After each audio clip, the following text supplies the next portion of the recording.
ئیپسۆدی پێنجەم پارتی سێم The Man of the Island پیاوی دوورگەکە Something had jumped with great speed behind the tree دەڵێ پیاوی دوورگەکە شتێک دەڵێ بە خێراییەکی زۆر بازیدا لە پشت دارەکان It could have been a bear وتم لەوانەیە ورچێک بێ ئۆرەمان یاخود پیاوێک ئۆرەمۆنکی یاخود مەیمونێک بێ کەواتە تەکید نەبوو یەکەم جار I couldn't tell ناتوانم پێتان بڵێم I was very frightened زۆر ترسا بووم and I couldn't move نەم دەتوانی لە شوێنی خۆم بچولێم Then I saw it again دواتر دووبارە بینیمەوە running on two legs کە لەسەر دوو پێی دەڕۆیشت It was dark ئەو وەسفی دەکا وەسفی بێنگەنیە طبعا It was dark, strange and bent over کابرایەکی ڕەش بوو هەروە سامناک و قەمبور بوو کەواتە یەکێکی تر کە لە قەمبورە لە چیرۆکەکەمان ئەو کەسەیە کە بەناوی بێنگەنە ئێستا دێندەیخێنین چونکە یەکترمان خوێندە بوو بڵایندمان پی و ئەویش bent over بوو But I knew that it was a man بەڵام بۆم بەدیار کەوتکەوە ئەویش کەوە پیاوێکە I had a pistol with me لەبەرەوەی دەمانچەیەکم پێ بوو and that now made me feel a little braver وای لە من کردکەوە هەندێک هەست بە ئازاتر بکەم و ئەنی هەست بە ئازایی بکەی کابرا سلاحی پێیە یعنی سلاحم پێ و دەچمە پێشلێ I started to walk to where the man was چوون بۆ شوێنێک کە پیاوەکەی لێبوو He had been hiding behind a tree ئەو خۆی لە دواوەی دارێک شاردبووە But as soon as I came closer he stepped out to meet me بەڵام کەمیش لی چوومە پێش ئەویش هەنگاوێک کاتە دەرەوە بۆی بمبینێ Who are you I asked پێم گوت تۆ چی Ben Gunn he answered ئەویش وەڵامی دایوتی من بێنگەنم I am poor Ben Gunn من بێنگەنی قوربەسەرم and I haven't spoken to anyone for 3 years کەواتە بۆ ماوەی 3 ساڵە من قسەم لەگەڵ کەس نەکردووە جیمیش هاوار دەکات دەڵێ 3 years 3 ساڵ I could now see that he was a white man ئێستا دەمتوانی بیبینم کە ئەو پیاوێکی سپیە نەوەکو ڕەش but that his skin بەڵام پێستەکەی had been burnt by the sun کە بەهۆی خۆرەوە سوتاوە He was wearing bits of old seaman's clothing ئەو بڕێکی زۆر لە جلوبەرجی دەریاوانیەکانی لەبەر بوو and these bits were held together ئەو بڕە زۆرە هەمووی پێکەوە بەسترابەوە with sticks بە قۆبچە و بە بڵێن قولابە و various buttons هەم قۆبچە و and bits of string و بڕێکی زۆر لە زنجیر He had an old belt around his waist قایشێکی کۆنی لە کەمەرەکەی بەست بوو which was the only thing that looked normal about him کە تاکە شت بوو نۆرمال دیار بوو لەسەر ئەو لێرەدا بێنگەنەوە دەڵێ I was marooned 3 years ago دەڵێ من 3 ساڵ پێش ئێستا لێرە جێهێڵراوم بە تەنها I had heard the word دەرێ من پێشتر جێبیستی ئەو وشەی marooned ببووم I knew that دەمزانیکەوە مانای چییە it meant being left alone کە بە تەنها بەجێ بمێنی by your shipmates لەلایەن هاوڕێکانی کەشتی خۆتەوە on a distant island لە دوورگەیەکی دوور with only a gun to help you survive کە تەنها سیلاحەکەت پێ بدەن بۆ ئەوەی خۆتی پێ ڕزگار بکەیت بەردەوام دەبی دەڵێ I have lived on goats, berries and fish کەواتە چی خواردێ بێنگەن لەوێندەر بزن شات و هەروەها ماسی He continued بەردەوام بوو You haven't got a bit of cheese with you ئایا هیچ پارچە پەنیرەکەت پێ نییە پەنیر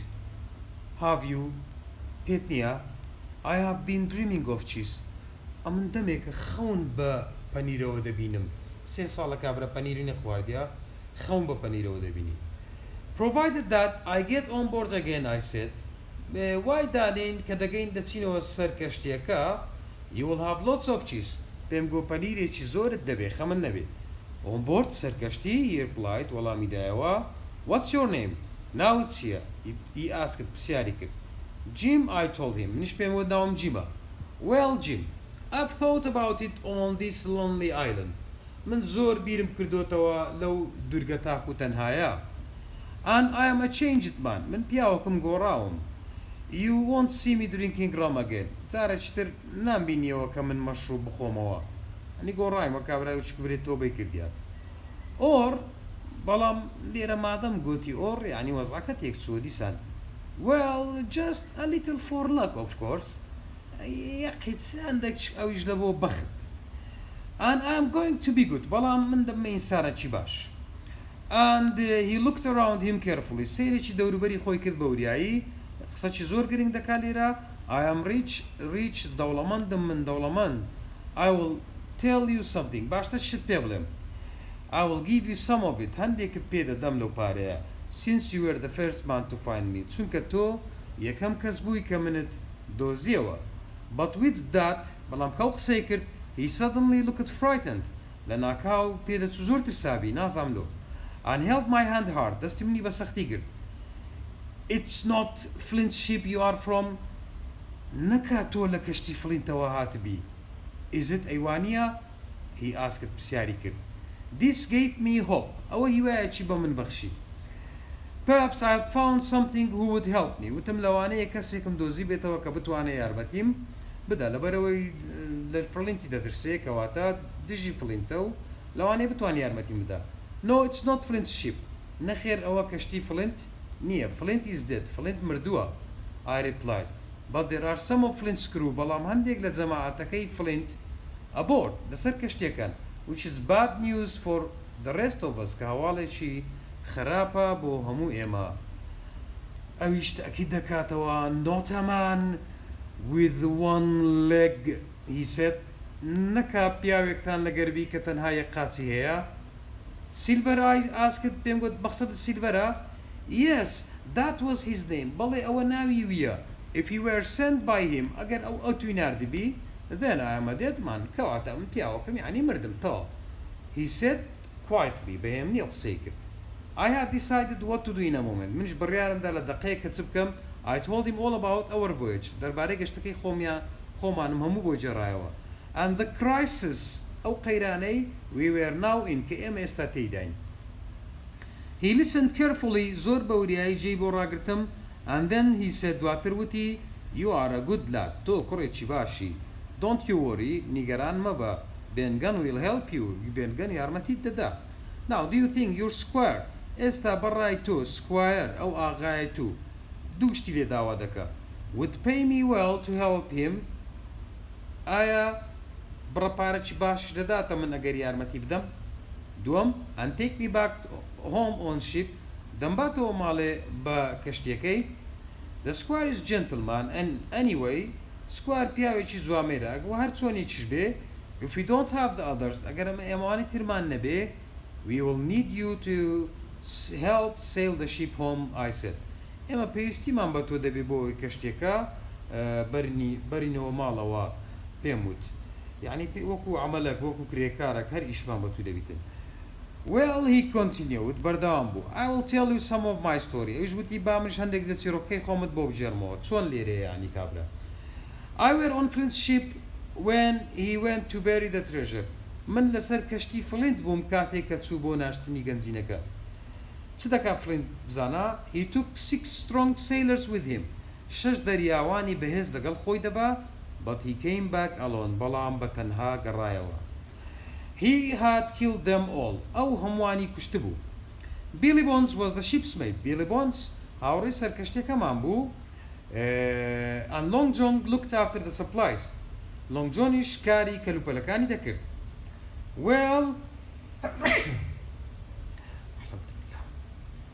I was on a different ship من لەسەر کەشتێکی جیاواز بووم 3 years ago 3 ساڵ بەر لە ئێستا when I saw this island again کەواتە ئەو کاتی کە لەگەر فلینتی چوویتە ئەو دورگەکەی دیتە بێنگەن کە 6 کەسی لەگەڵ خۆی بردیەوە بە دەست بەتاڵی گەڕایتەوە بەڵام بە کەشتێکی جیاواز 3 ساڵ پێش ئێستا جارێکی تر ئەو دورگەیە دەبینتەوە boys I said وتم ئەی کوڕینە let's stop and get Flint's treasure دەی با بوەستین و گەنجینەکەی فلینت بەرین the captain wasn't happy کاپتنەکە بەو شتە دڵخۆش نەبوو but for 12 days بەڵام بۆ ماوەی 12 ڕۆژ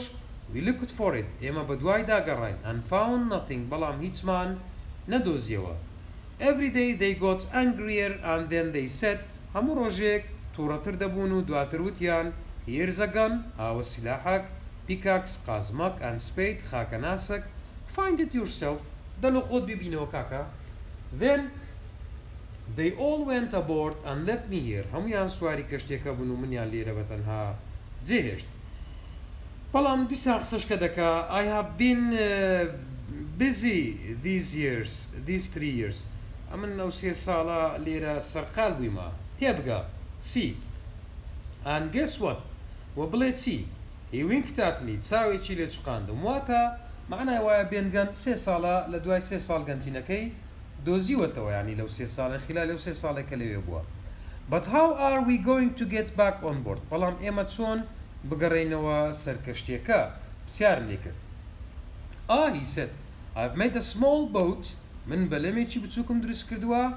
I keep her under the white rock. لەژێر بەردەسپیەکە شاردوومەتەوە. Just then هەر لەو لەحزەیە